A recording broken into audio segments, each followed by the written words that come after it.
Hi viewers, நம்ம Christ coaching சேனல்ல TNPSC தேர்வுக்கான மற்றும் அனைத்து போட்டித் தேர்வுகளுக்குமான கணிதம், அதாவது அரித்மெட்டிக் மற்றும் ரீசனிங் சம்பந்தமான பாடங்களை தொடர்ச்சியா பதிவிடலாம் அப்படின்னு நினைக்கிறோம்.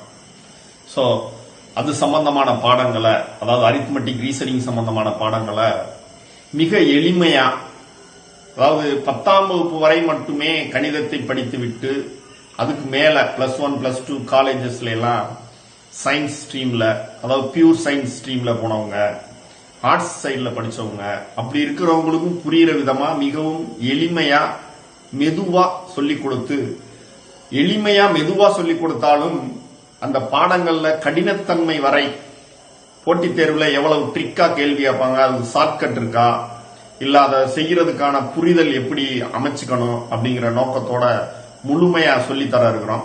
ஸோ அதனால நம்மளுடைய வீடியோஸை 1 by 1 நீங்க பாருங்க, பார்த்துட்டு அதனுடைய உங்களுடைய கருத்துக்களை பதிவிடுங்க மற்றும் நம்மளுடைய சேனலை சப்ஸ்கிரைப் பண்ணுங்க.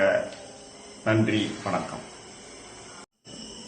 இந்த பார்ட் ஆஃப் கணக்கு கொஞ்சம் எளிமையானது. அதுல என்ன, ஒரு 3 விதமான ஃபார்முலாவை நம்ம அறிமுகப்படுத்துவோம். பக்க அளவுகளின் விகிதம் A/B எனில் பரப்பளவுகளின் விகிதம் A²/B². அதே இது கன அளவுகளின் விகிதம் கேட்டாங்கன்னா A³ இது ஒரு பாயிண்ட் நீங்க நல்ல ஞாபகத்துல வச்சுக்கணும்.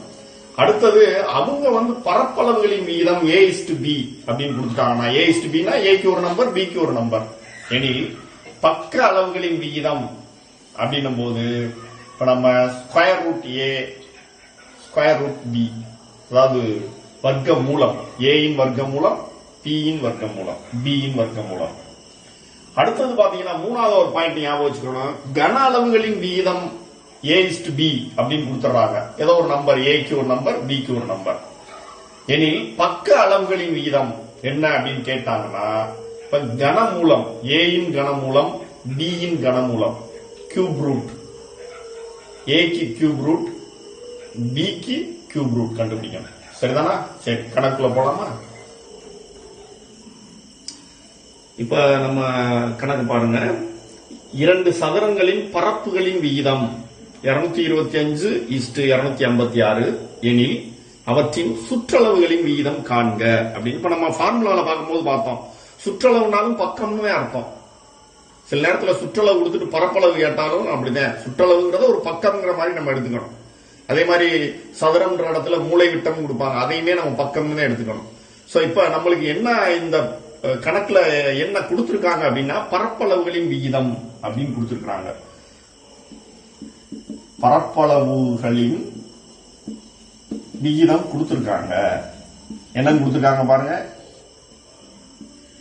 225:256.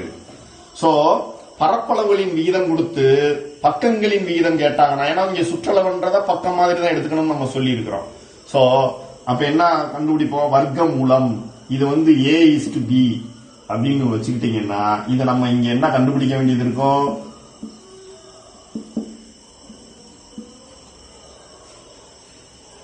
சோ வர்க்க மூலம் கண்டுபிடிக்கணும். இப்ப 225க்கு வர்க்க மூலம் என்ன அப்படின்னா 15. 256க்கு வர்க்க மூலம் என்னன்னா 16. அப்ப 15:16. இதுதான் என்னது, சுற்றளவுகளின் விகிதம்.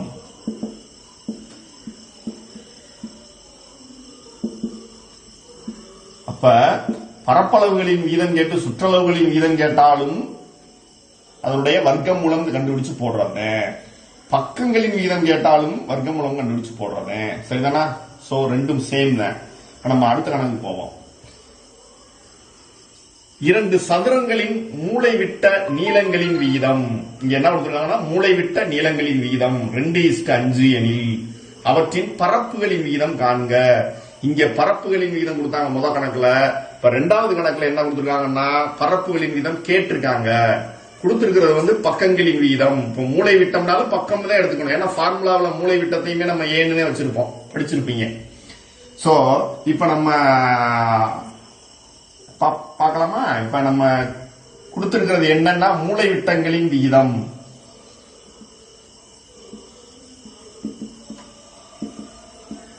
மூளை விட்டங்களின் விகிதம் என்ன கொடுத்திருக்காங்க? 2:5. சோ இது பக்கங்களின் விகிதம் மீனிங் A:B பக்கங்களின் விகிதம் கொடுத்துட்டாங்க. இப்ப நம்மளுக்கு கேட்டிருக்கிறது என்ன? பரப்புகளின் விகிதம்.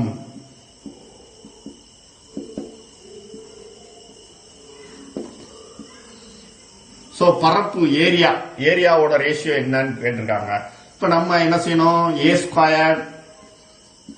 A²:B², வர்க்கம் கண்டுபிடிக்கணும். வைஸ் வெர்சாவா பார்த்தா வர்க்க மூலம், இப்படி கண்டுபிடிக்கணும்னா பரப்பு கண்டுபிடிக்கணும்னா வர்க்கம்.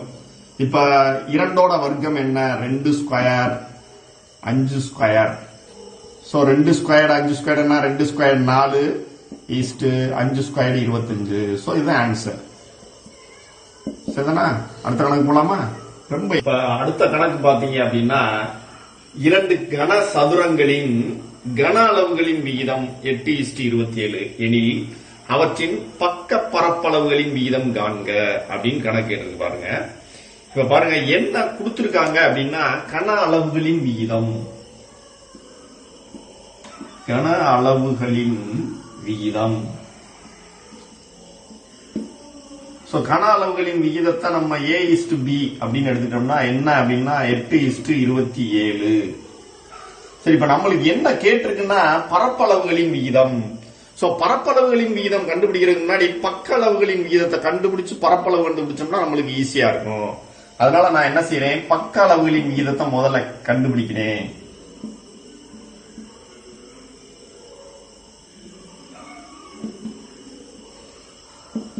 அடுத்து நம்ம பரப்பளவுகளின் விகிதத்தை கண்டுபிடிப்போம்.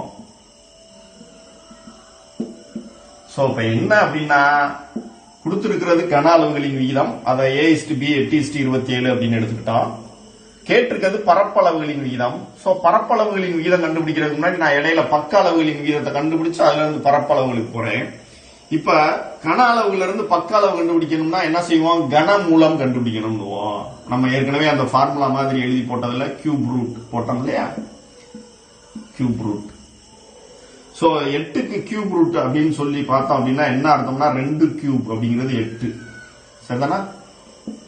அதே மாதிரி 3 கியூப் அப்படிங்கிறது 27. சோ அப்ப கியூப் ரூட்டுங்கிறதுனால 3 தடவைக்கு ஒரு தடவை எடுக்கிறோம். சோ 2:3. சோ இதுதான் பக்க அளவுகளின் விகிதம். சோ இப்ப நம்மளுக்கு பக்க அளவுகளின் விகிதம் கிடைச்சிருச்சு. அதுல இருந்து பரப்பளவுகளின் விகிதம் கண்டுபிடிக்கணும்னா என்ன செய்வோம்? பக்க அளவுகளினுடைய வர்க்கம். சோ அப்ப இதுக்கு வர்க்கம் கண்டுபிடிச்சோம் அப்படின்னு சொன்னா இதை A:B அப்படின்னு எடுத்துக்கிட்டோம்னா இங்க A²:B². இப்ப A² என்ன?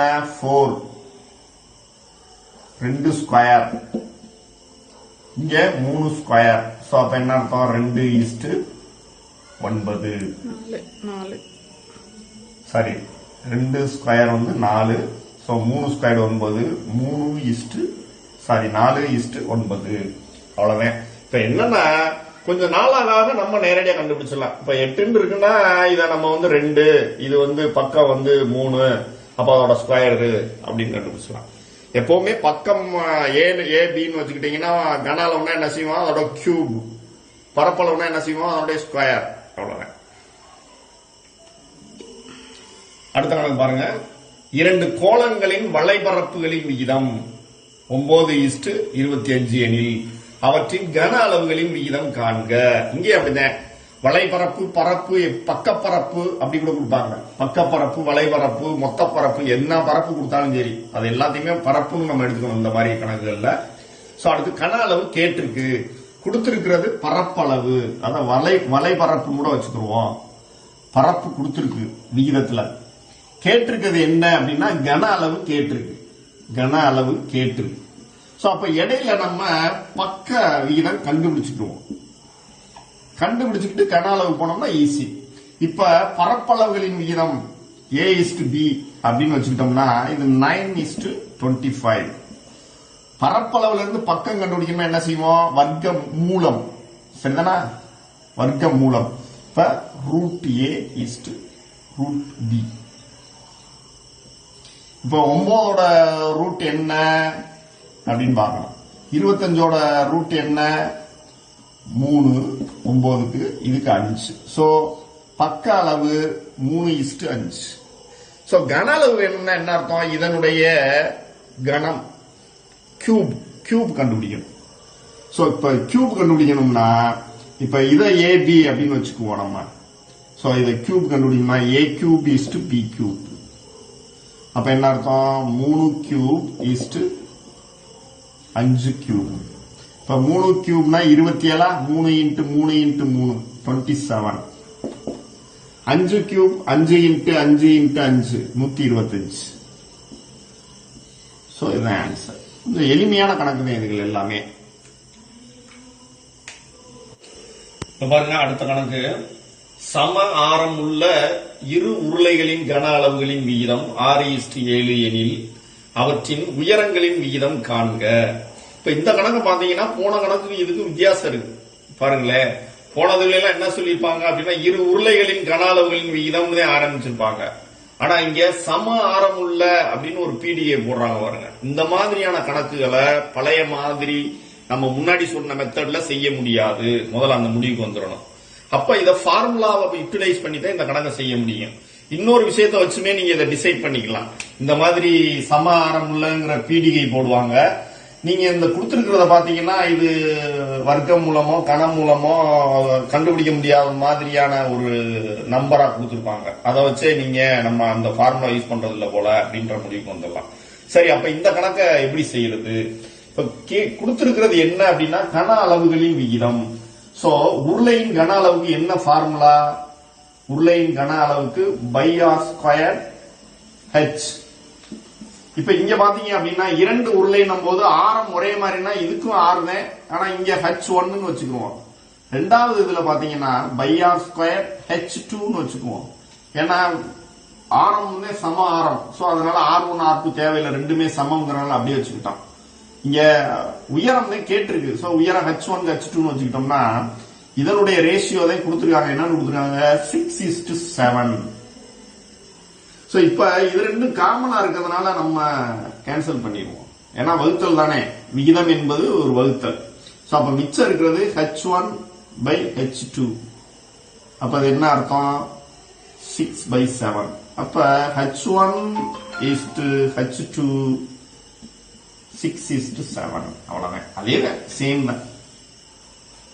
இந்த மாதிரியும் கணக்கு கொடுத்து ஏமாத்துவாங்க. நீங்க அது மாதிரி நினைச்சுக்கிட்டு எதையாவது கனால கொடுத்துருக்காங்க, உயரம் கேட்டிருக்காங்க, இதுக்கு ரூட்டு கன மூலம் கண்டுபிடிச்சு போடணும்னு யோசிச்சுக்கிட்டு இருக்க வேண்டாம். சரி, அடுத்த கணக்கு பாருங்க. இதுவும் ஒரு வித்தியாசமான சம்மை. சம ஆரம் உள்ள இரண்டு கூம்புகளின் சாய் உயரங்களின் விகிதம், அதாவது எல். இங்கேயும் ஆரம் சமம் சொல்லிட்டாங்க. அப்படின்னும் போதே அந்த மெத்தட் இல்ல, நம்ம இது ஃபார்முலாவை பயன்படுத்தி செய்யற மெத்தட்னு வச்சுக்கிறோம். கொடுத்திருக்கிறது L1:L2. எவ்வளவுன்னு கொடுத்துட்டாங்க? கூம்புகளின் சாய் உயரங்களின் விகிதம் 4:3 கொடுத்துட்டாங்க. கேட்டிருக்கிறது என்ன அப்படின்னா வளைபரப்புகளின் விகிதம். சோ கூம்பின் வளைபரப்புக்கு என்ன ஃபார்முலா? கூம்பினுடைய வளைபரப்போட ஃபார்முலா என்ன? பை ஆர்எல் அப்படின்னு வச்சுக்கிட்டீங்க அப்படின்னா பை ஆர் L1, ஏன்னா சம ஆரம், ஈஸ்ட் பை ஆர் L2. இது என்ன? இதுதான் கேட்டிருக்கு. இப்ப பாருங்களேன், L1 L2 4:3. ஆனா இது ரெண்டும் சம வேல்யூ அப்படின்னு சொன்னா இதனுடைய மொத்த வேல்யூவும் இதுவும் சமம் தான், 4:3 தான் கன அளவுகளின் வீதம். ஏன்னா இது சமம்னா இது 2 இது 2ன்னு சொன்னா இப்ப 8:6ன்னு வச்சுக்கோங்க. அதை திரும்ப நீங்க சுருக்கினீங்கன்னா 4:3 தானே வரும். சோ அதனால L1 L2 வந்து விகிதம் கொடுத்துருக்கு, இது ரெண்டும் சேம். அப்ப இந்த ரேஷியோ தான் இந்த வளைபரப்புகளினுடைய ரேஷியோ. அப்ப இங்க வளைபரப்போட ரேஷியோவுமே என்னதுன்னா 4:3. புரியுதா? இங்க இருக்கிற ஃபார்முலா மாதிரி இது அப்படியே தலைகீழா கேட்டிருக்கு, அவ்வளவுதான். இங்க கன அளவு கேட்ட மாதிரி இங்க வளைபரப்பு கேட்டிருக்கு, இங்க கன அளவு கொடுத்திருக்கு, இங்க சாய் உயரம் கொடுத்திருக்கு, அவ்வளவுதான். சோ இது ரெண்டும் ஒரே மாதிரி ஃபார்முலாவை யூஸ் பண்ணி செய்யற கணக்கு. நீங்க அந்த மெத்தட் மாதிரி நினைச்சுக்க கூடாது. இந்த கணக்குல இது ஒரு வித்தியாசமான சம். இதுல வேல்யூ எதுவுமே கொடுக்கல. சோ நம்ம ஃபார்முலா வச்சே நம்மளுக்கு கன அளவுகளின் விகிதம் கண்டுபிடிக்கிற மாதிரி கேட்டிருக்காங்க. இப்ப கணக்க பார்ப்போம். ஒரு அரைக்கோளமும் கூம்பும் ஒரே அடிப்பக்கமும் ஒரே உயரமும் பெற்றிருப்பின், ரெண்டுக்கும் ஒரே அடிப்பக்கம் ஒரே உயரம், அவற்றின் கன அளவுகளின் விகிதம் காண்க அப்படின்னு கேட்டிருக்கு. இப்ப நம்ம என்ன கொடுத்துருக்காங்கன்னா கன அளவுகளின் விகிதம் கேட்டிருக்காங்க. சோ அப்ப ரெண்டுக்கும் கன அளவு என்ன அப்படின்னு பார்ப்போம். கன அளவு என்ன அப்படின்னு பார்ப்போம். இப்ப கூம்பு ஒண்ணு, இன்னொன்னு வந்து அரைக்கோளம். அரைக்கோளத்தின் கன அளவு, சோ அரைக்கோளத்துக்கு என்ன கன அளவு இஸ்டு கூம்பின் கன அளவு என்ன அப்படின்னு பார்த்தோம் அப்படின்னா, ஒரு அரைக்கோளத்துக்கு 2/3 r3, கூம்புக்கு என்ன 1/3 r²h. சோ இதுதான் இந்த ரேஷியோ என்னன்னு கேட்டிருக்காங்க. ஆனா வேல்யூ எதுவுமே கொடுக்கல. சரி, வேல்யூ எதுவுமே கொடுக்காம எப்படி நம்ம கண்டுபிடிக்க முடியும் அப்படின்னா, அதுல வேற ஏதாவது பாயிண்ட், கீ பாயிண்ட் இருக்கான்னு பாத்தீங்கன்னா, கூம்பும் அரைக்கோளமும் ஒரே அடிப்பக்கமும் ஒரே உயரமும் பெற்றிருப்பின். இப்ப பாருங்க, ஒரே ஒரு அரைக்கோளம் எடுத்துக்கிட்டீங்க அப்படின்னா இப்படி இருக்கு.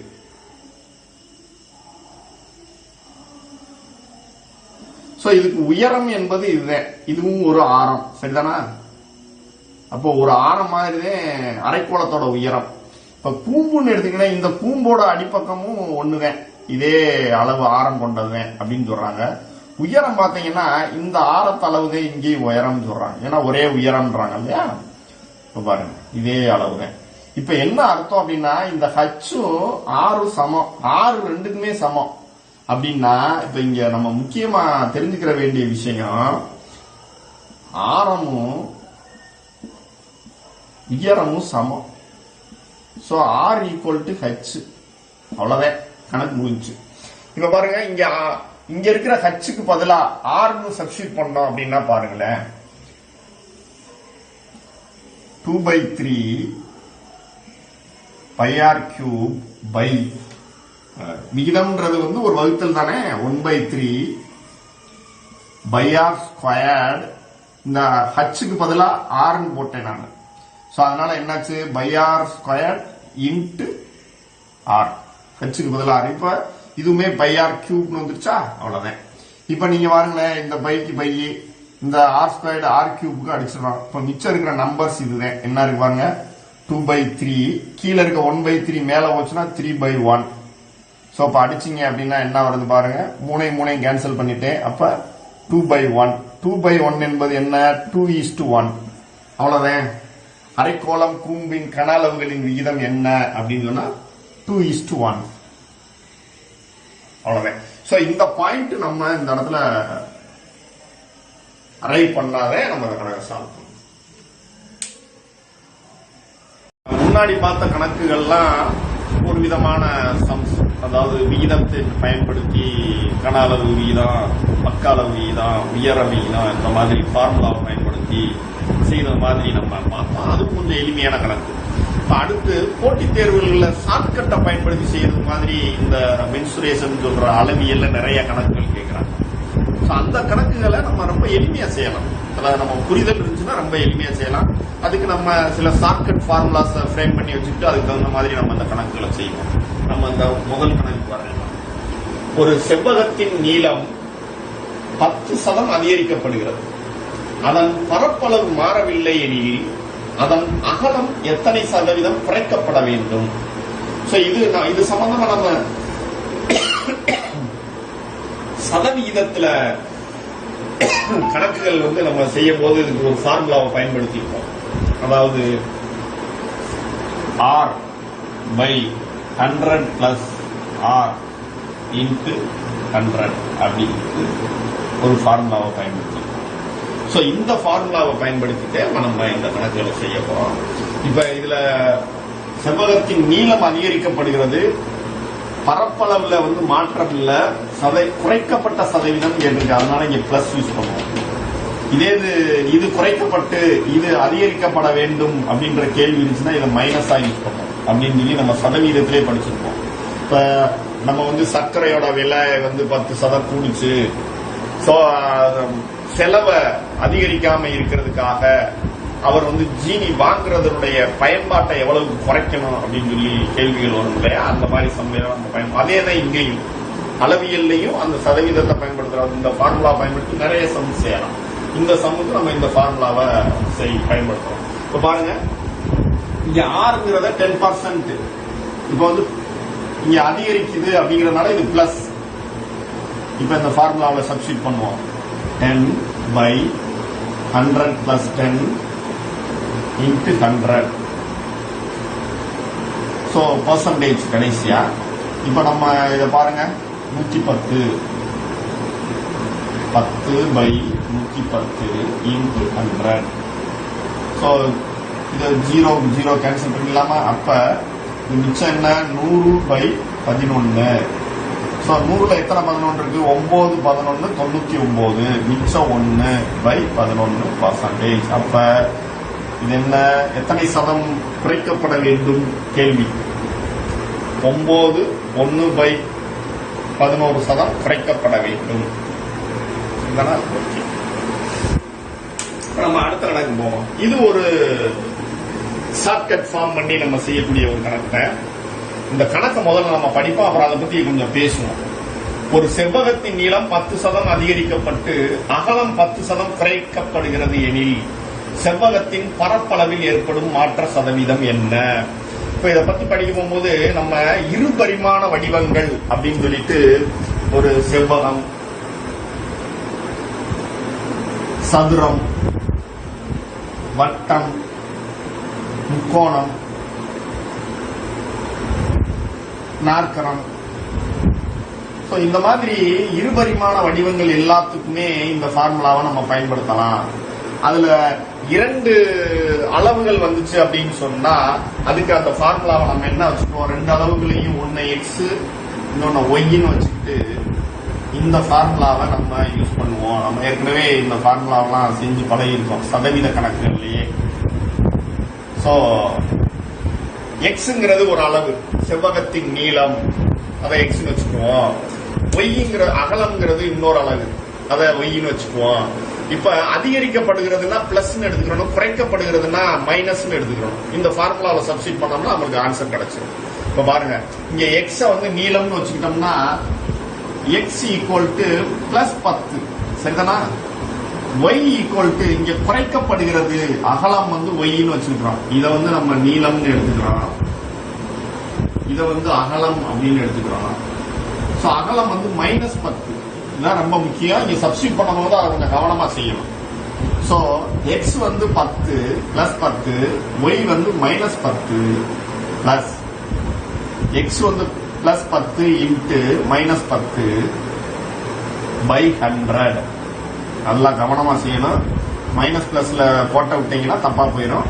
10ல 10 போயிடுச்சுன்னா கேன்சல், முடிஞ்சு போச்சு. மேல பாருங்க, 10 × 10 -100/100 மிச்சம் இருக்கிறது. 100 அடிச்சிட்டோம் அப்படின்னா மிச்சம் என்னன்னா -1%. அவ்வளவுதான் ஆன்சர்.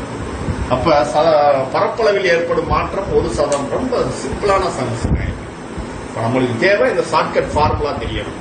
இந்த இடத்துல இந்த மாதிரி கணக்குகள் கேட்க போகும்போது இந்த ஷார்ட்கட் ஃபார்முலாவை நம்ம யூஸ் பண்ண தெரியணும்.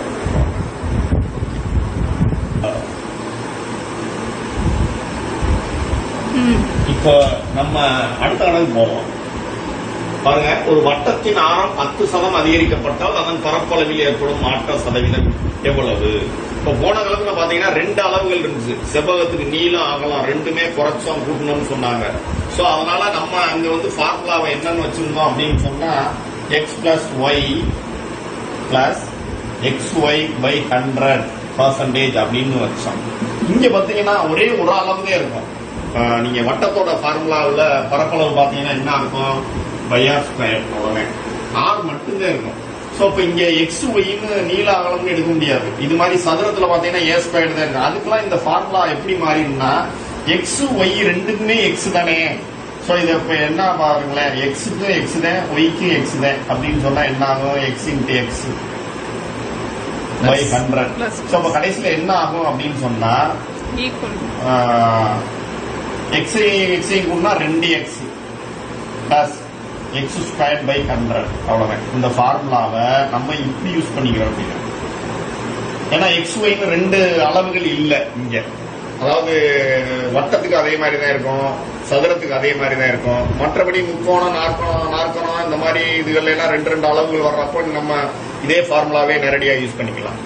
இப்ப நம்மளுக்கு இங்க வாங்க, இப்ப இந்த ஃபார்முலா படி நம்ம செய்யணும் அப்படின்னு சொன்னா இங்க 10% அதிகரிக்கப்பட்டான்னு போடுறதுனால இப்ப எக்ஸோட வேல்யூ நான் எக்ஸ் எடுத்துருக்கேன்ல, எக்ஸோட வேல்யூ +10. ஸோ எக்ஸுக்கு பதிலாக +10 போட்டோம் அப்படின்னு சொன்னா இந்த ஃபார்முலாவில் 2 × 10 + 10² / 100%. ஸோ 2 × 10 20, 10²100/100. ஸோ 100/100 அடிச்சிடலாம். ஸோ அப்போ 20 + 1 21% அப்படிங்கறத ஆன்சர். ஸோ எளிமையான கணக்கு. ஸோ அப்ப இதுல இருந்து முடிவு என்ன அப்படின்னு சொன்னா, இருபரிமாண வடிவங்கள் அப்படின்னு சொல்ற செவ்வகம், சதுரம், வட்டம், முக்கோணம், நாற்கோணம் இந்த மாதிரியான அளவுகள் எல்லாத்துக்குமே நம்ம இந்த 2 ஃபார்முலாவையும் வச்சு இந்த மாதிரி ஒரு இது குறைக்கப்பட்டால் பரப்பளவில் ஏற்படும் மாற்றம் என்ன அப்படிங்கிற கேள்விக்கு நம்ம ஆன்சர் பண்ணிடலாம். இது ஒரு முக்கியமான பார்த்து அடிக்கடி கேட்கிறாங்க இந்த மாதிரி சம்ஸ. சரி, இனி நம்ம அடுத்த மாடல் சம்களுக்கு போவோம்.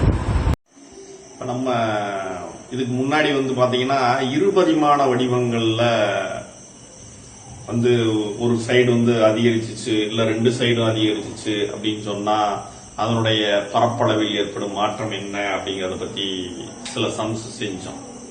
இப்ப பாத்தீங்கன்னா அதே இது முப்பரிமாண வடிவம் 3Dன்னு சொல்லுவாங்க இல்லையா, 3 டைமென்ஷன் முப்பரிமாண வடிவ உருவங்கள்ல அப்படியெல்லாம் வந்துச்சுன்னா என்ன செய்யறது அப்படின்னு சிலர் கேட்கலாம்.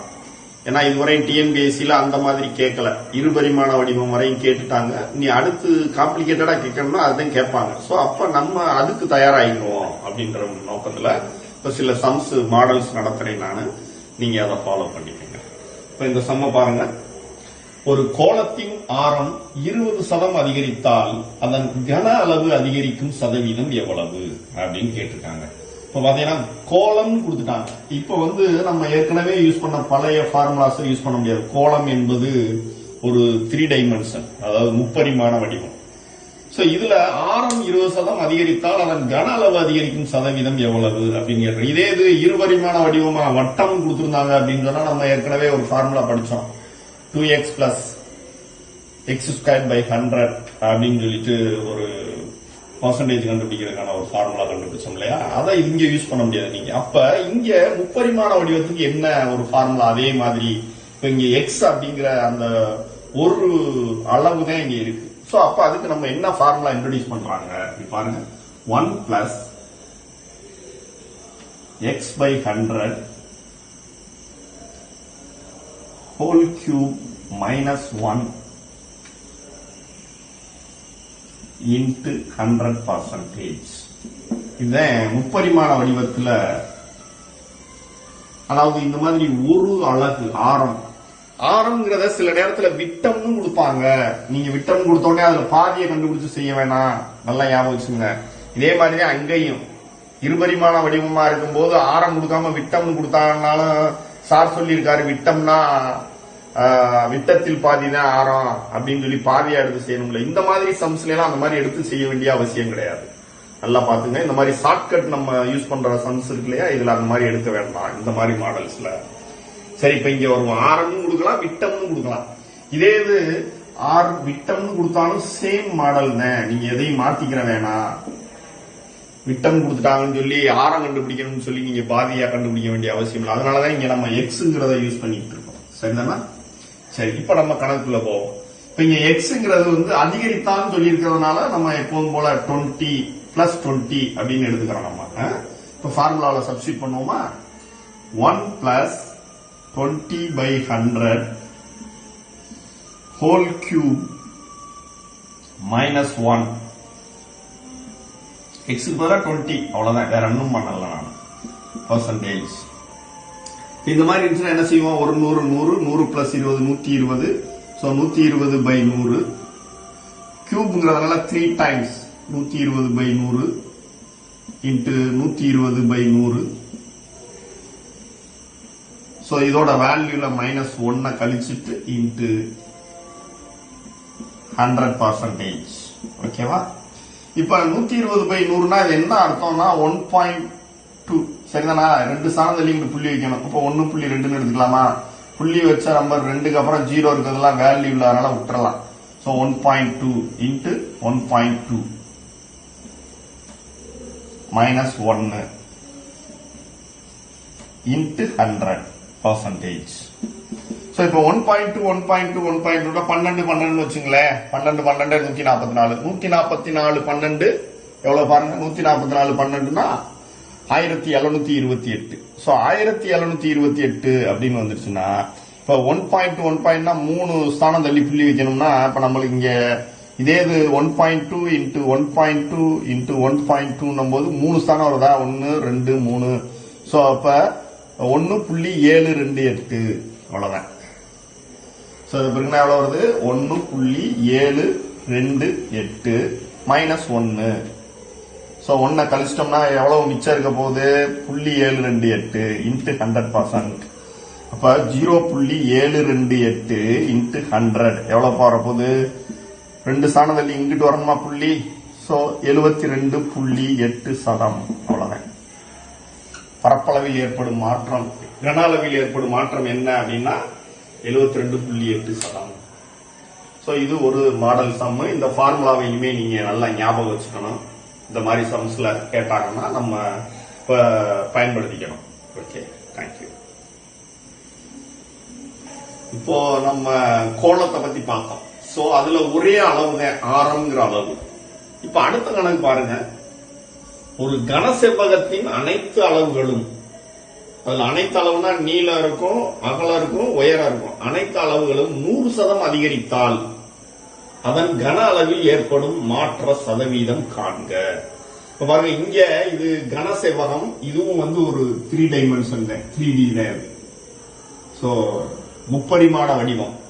சோ ஆனா இங்க பாத்தீங்கன்னா 3 அளவுகள் இருக்குது, நீளம், அகலம், உயரம். சோ 3மே அதிகரிச்சிச்சு அப்படின்னா அதனுடைய பரப்பளவில் ஏற்படும் மாற்றம் என்ன? அப்ப இங்க 3 அளவு இருக்கு, அங்க ஒரு அளவு இருந்துச்சு. அதனால என்ன செஞ்சோம்? 1 plus x/100 whole cube minus 1 into 100% சொல்லி ஒரு ஃபார்முலாவை உருவாக்கி படிச்சிட்டோம். இங்க 3 அளவு இருக்கு இல்லையா, அதனால அதுக்கு ஒரு ஃபார்முலாவை நீங்க ஞாபகம் வச்சுக்கோங்க. ஏற்கனவே நம்ம பார்த்தது மாதிரியான மாடல் தான். இங்க x plus Y plus Z plus xy plus yz plus zx by 100 இதோட நிக்கல, plus x y z by 100 square percentage அப்படின்னு ஒரு ஃபார்முலாவை நம்ம புரிஞ்சுக்கணும். ஏற்கனவே உள்ள ஃபார்முலா தான் அது. x plus Y plus xy by 100. அங்க 2 அலகு பார்த்தோம் இல்லையா 2 டைமென்ஷன்ல. அதே இங்க 3 அலகு வந்ததுனால அந்த ஃபார்முலாவை இந்த மாதிரி நம்ம எழுதிக்கிறோம். 3 அலகு இருக்கு இல்லையா, அதுக்காக. சரி, இப்ப நம்ம கணக்கு செய்வோம். இங்க x என்ன, y என்ன, z என்ன அப்படின்னா எல்லாமே 100 தான். 3 அலகுகளும் 100% அதிகரித்தால் அப்படி இந்த அதிகரிக்கக்கூடிய அளவை தான் நம்ம எடுத்துக்கிற போறோம். சோ அப்ப x 100, y 100, z 100. அவ்வளவுதான், 3மே 100. வர ஈஸியா செஞ்சிடலாம் அந்த கணக்கு. 100 plus 100 plus 100 plus 100 into 100. X எல்லாமே 100 தானே, பிளஸ் இதுவும் அதே மாதிரி தான் 100 இன்ட்டு 100.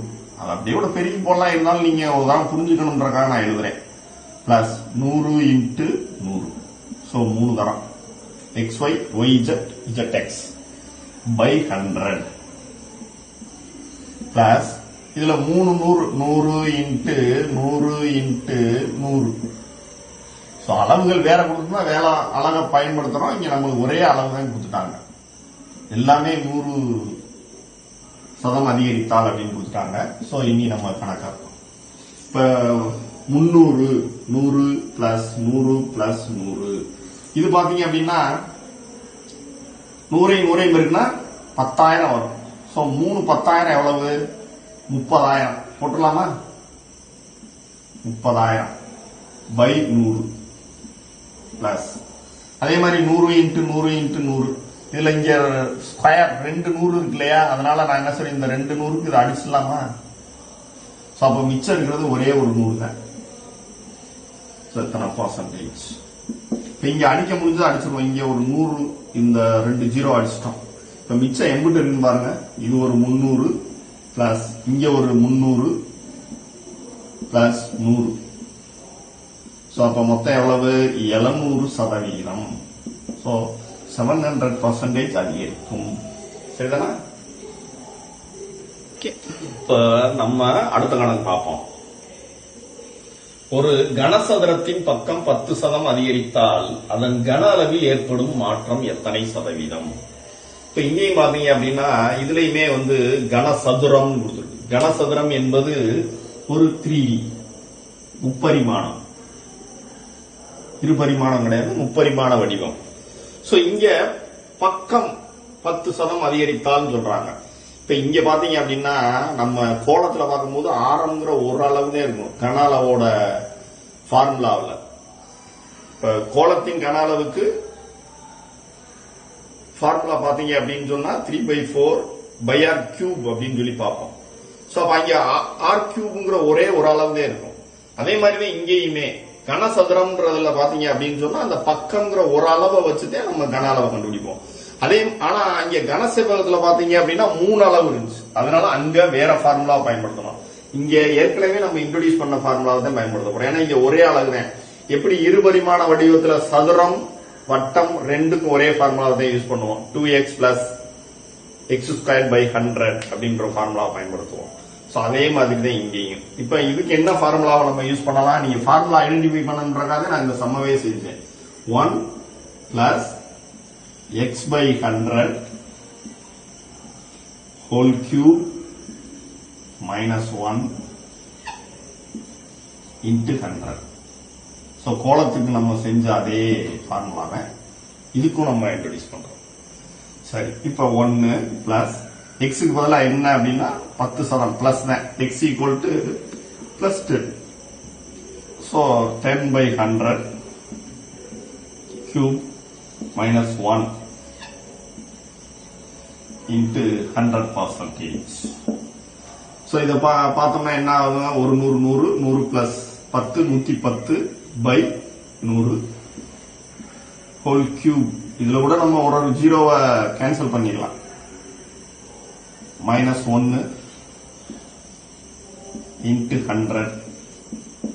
சோ இப்ப பாத்தீங்க அப்படின்னா இந்த 11ங்கிறதே என்ன மீனிங்னா 1.1. சரிதானா?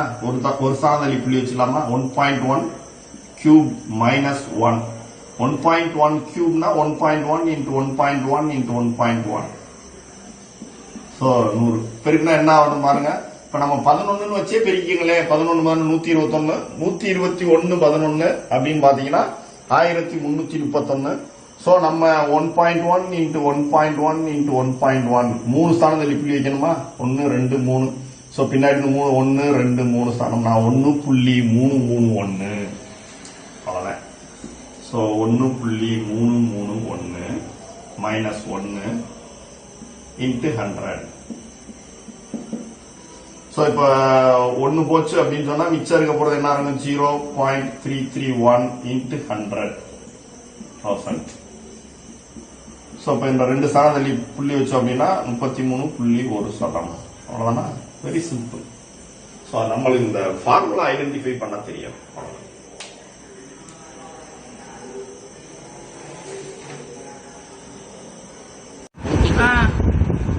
ஒரு உருளையின் இந்த கணக்கு பாருங்க. ஒரு உருளையின் உயரம் 4% அதிகரித்தது, அதன் ஆரத்தில் மாற்றம் ஏற்படவில்லை எனில் உருளையின் கன அளவில் ஏற்படும் மாற்றம் என்ன? இப்ப இங்க பாருங்க, இதுவுமே உங்களுக்கு ஒரு 3 டைமென்ஷன். உருளைங்கிறது 3 டைமென்ஷன், கூம்புங்கிறது 3 டைமென்ஷன். சோ இந்த 3 டைமென்ஷன்ல இதுல என்ன அலகுகள் இருக்கு? இந்த கன அளவு ஃபார்முலாவை எடுத்து பாருங்க. கேட்டிருக்கிறது கன அளவில் ஏற்படும் மாற்ற சதவீதம் கேட்டிருக்கு. இந்த கன அளவு ஃபார்முலாவை எடுத்து பாத்தீங்கன்னா πr²h உருளைக்கு இதுல 2 அளவு இருக்கு.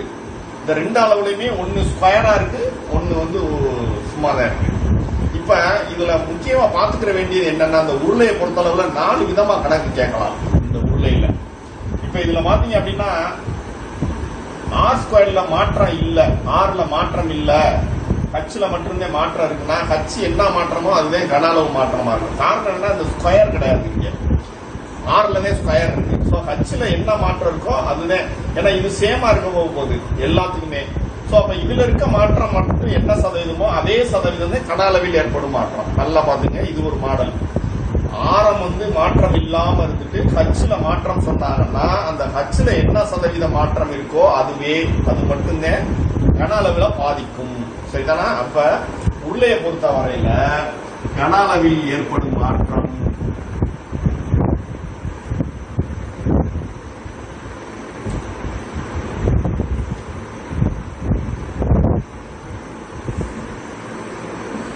ஹச்ல என்ன மாற்றம் ஏற்பட்டுச்சோ அதுதான். அதாவது அதே 4% தானே, 4% அதிகரித்ததுன்னா அதிகரித்தது, குறைந்ததுன்னா குறைந்தது.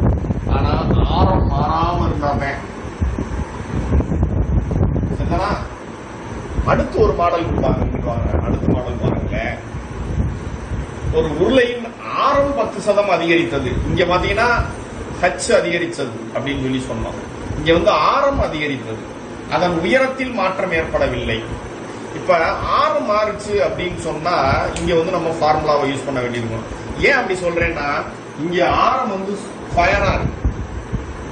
இங்க ஆரமும் ஒரு அழகா இருந்துச்சுன்னா நம்ம முன்னாடி சொன்ன மாதிரியே நம்ம யூஸ் பண்ணி கூட செய்யலாம். இங்க அப்படி இல்லை. அதனால நம்ம எப்போதும் போல நம்ம பயன்படுத்தின ஃபார்முலாவை வந்து நம்ம யூஸ் பண்ணிக்கலாம். இந்த உருளைக்கு எதுக்கு பயன்படுத்தின ஃபார்முலாவை 2Dல பயன்படுத்தணும். பாத்தீங்களா, ஒரு ஃபார்முலா ஆரம் பண்றது, அந்த ஃபார்முலா நீங்க 3Dயா கன்வெர்ட் பண்ண வேண்டாம். 2x plus x squared by 100% அப்படின்னு சொல்லி பார்ப்போம் இல்லையா. இது வந்து 2 டைமென்ஷன்ல நம்ம ஆரம்ன்றதுக்கு பயன்படுத்துறது. எப்போ ஹச் மாற்றம் இல்லாம இருந்து ஆரம் மட்டும் மாறுது ஒரு உருளைக்கு அப்படின்னு சொன்னா, உருளையோட இந்த ஹைட்ல மாற்றமே இல்ல, இதுல மட்டும் மாற்றம்னா இந்த அடிப்பரப்பு தான். இங்க அடிப்பரப்பு என்னவா இருக்குன்னா வட்டமா இருக்கும். சோ அதனால வட்டத்தினுடைய ஆரத்துல மாற்றம் இருக்குங்கிற மாதிரி கன்சிடர் பண்ணி நம்ம அந்த கணக்கை செய்யறோம். சரிதானா? அப்ப இது 2 டைமென்ஷன் மீனிங்ல தான் நம்ம எடுத்துக்கணும். சரி, எடுத்துட்டோம்னா இப்ப என்ன செய்யலாம் பாருங்க. எக்ஸுக்கு பதிலா 10. So 2 × 10 plus 10 square by 100%. So 2 20, 10 square 100, 100/100. So 100/100 தான் ஒன்று தானே. ஸோ 21%. ஸோ உருளையில ஒரு அளவு மாறுது, ஒரு அளவு மாறல அப்படின்னு கொடுத்தாங்கன்னா இதை வந்து 2 டைமென்ஷனா தான் எடுத்து நம்ம அந்த கணக்கை செய்யறோம். இங்க வந்து பாத்தீங்கன்னா ஹைட்ல என்ன சேஞ்சோ அது மட்டுமே, ஆரம் மாறாம இருந்தா. இது ஒரு 2 மாடல். இதை கொஞ்சம் நல்லா புரிஞ்சுக்கங்க. இந்த ஷார்ட்கட்டை பொறுத்தவரை என்ன விஷயம்னா, எந்த மாடலுக்கு என்ன ஃபார்முலா யூஸ் பண்றோம், ஏன் யூஸ் பண்றோம்ன்றத புரிஞ்சுக்கணும். அதான் ஷார்ட்கட்டை விட கரெக்டா நம்மளா ஃபார்முலாவை யூஸ் பண்ணி செய்யறதே ஈஸின்னு நான் அடிக்கடி சொல்றது காரணம், ஷார்ட்கட்டுக்கு இதுக்கு இதான் ஃபிக்ஸ் பண்ண தெரியணும். ஓகே, இப்ப பாருங்க, இப்ப இந்த உருளையை பத்தி பேசிக்கிறோமா. உருளையில 4 விதமா அந்த கணக்கு கேட்கலாம். ஸோ அந்த ஷார்ட்கட்டே வந்து 4 விதமா நம்ம ஃபிக்ஸ் பண்ண வேண்டியது இருக்கு. அதனால ஷார்ட்கட் சிரமம்னு சொல்றோம். ஷார்ட்கட் ஏன் சிரமம்னு சொல்றோம்னா, ஷார்ட்கட்டை வச்சு செய்யணும்னு நினைச்சோம்னா இந்த மாதிரி எந்த ஃபார்முலாவை நம்ம ஃபிக்ஸ் பண்ணணுங்கிறது புரிதல் வரணும். சரி, இப்ப பாருங்களேன், முன்னாடி வந்து ஆரம் அப்படியே இருந்துச்சு, உயரம் அதிகரிச்சு சொன்னாங்க. அப்புறம் உயரம் அப்படியே இருந்துச்சு, ஆரம் அதிகரிச்சு சொன்னாங்க. ஆனா இங்க வந்து ரெண்டுமே மாற்றம் இருக்கு. உருளை அல்லது கூம்பையும் எடுத்துக்கலாம். கூம்புமே ஒரு 3D தான். கூம்புக்கும் இதே கணக்கு கேட்டாங்கன்னா நம்ம இப்ப செய்ய போற மெத்தட்ல தான் செய்யணும்.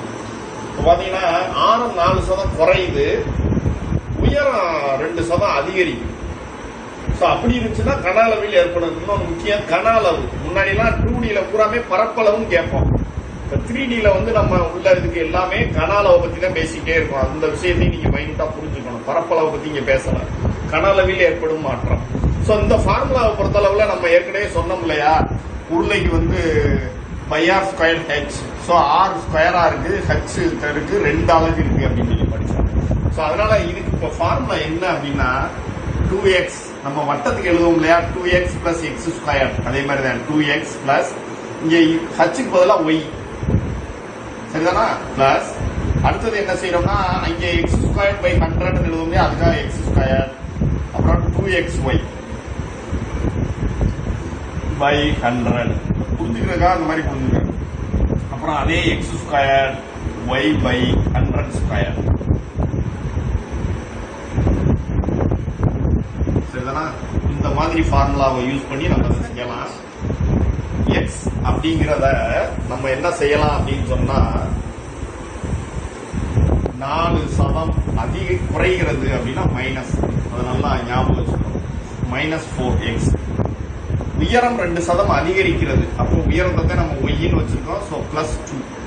இதை சப்ஸ்டியூட் பண்ணீங்கன்னா ஆன்சர் வந்துடும். இப்போ நம்ம சப்ஸ்டியூட் பண்ணுவோம்.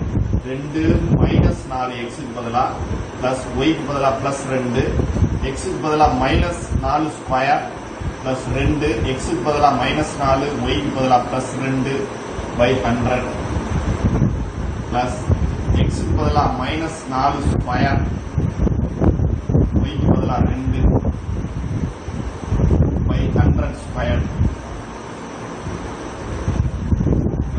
பெருக்கினீங்கன்னா 2 × 4 8 -8 பிளஸ் 2, ஸோ அப்போ -6. சரிதானா? பிளஸ் நாம் சைனை மாற்றணும், முதல்ல இதை மாற்றணும். இப்போ இங்கே மைனஸில் ஸ்கொயர் பண்ணோம்னா என்ன ஆகும்னா 4 ஸ்கொயர் -16 ஆயிரும், +16. அடுத்தது பிளஸ் தான் மைனஸான்னு பார்த்துப்போம். ஒரு மைனஸ் தான் இருக்கு. ஸோ 2 8 2 16. அப்போ இது என்ன ஆகுதுன்னா -16.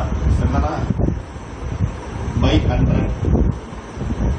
இங்க பாருங்க, இது -4 square 16, 16 × 2 32. So +32 32 by 100 square. So இங்க 16 -16 0 ஆயிரும், 0 பை 0 ஆயிரும். ஸோ அதனால இந்த டேர்ம் ஃபுல்லா 0 ஆயிடுச்சு. நல்லா பார்க்கணும். இப்போ அடுத்து இது வந்து -6. அப்புறம் இங்க இருக்கிறது 10 ஸ்கொயர் அப்படிங்கிறதுனால இது 10,000. 4 சாணம் தள்ளி 100 ஸ்கொயர். Sorry, 100 square. இப்போ 100 ஸ்கொயர் அப்படின்னு சொல்றதுனால நம்ம என்ன செய்யறோம் அப்படின்னு சொன்னா 32 பை 10,000. அப்ப எத்தனை சாணம் தள்ளி புள்ளி வைக்கணும்? 4 சாணம் தள்ளி புள்ளி வைக்கணும் இங்க. அப்ப -6 பிளஸ்ல என்ன இருக்கு பாருங்க, 0.003. ஸோ அப்ப 6ல இருந்து இது பிளஸ், இது வேல்யூ வந்து மைனஸ் தான். -5 புள்ளி. இப்ப நம்மளுக்கு எவ்வளவு மிச்சம் இருக்கு பாருங்க, 9 9 6 8. ஸோ அதனால இந்த 6 8 விட்டுருவோம். அதனால என்ன செஞ்சிடறோம் நம்ம, அடுத்தது -9.9%.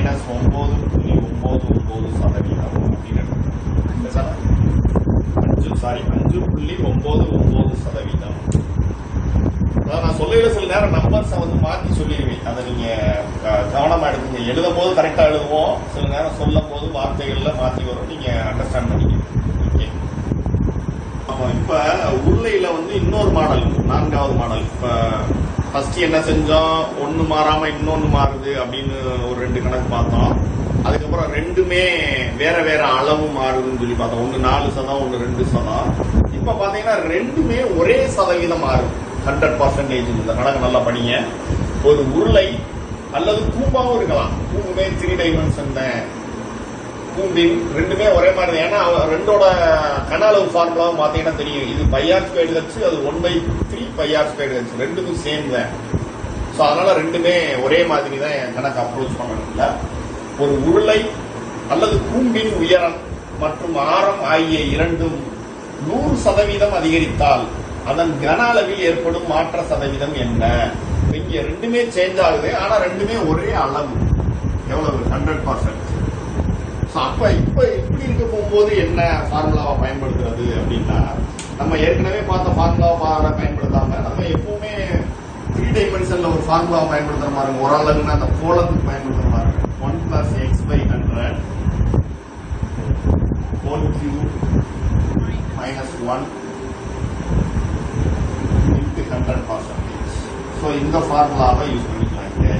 ரெண்டுமே ஒரே அளவு, 100%, 50%, 20% ரெண்டு ஒரே மாதிரி. அதிகரிச்சிச்சு அப்படின்னு சொன்னாங்கன்னா நம்ம இந்த ஃபார்முலாவிலேயே பயன்படுத்திக்கலாம்.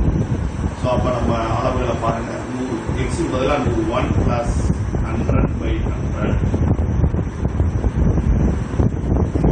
-1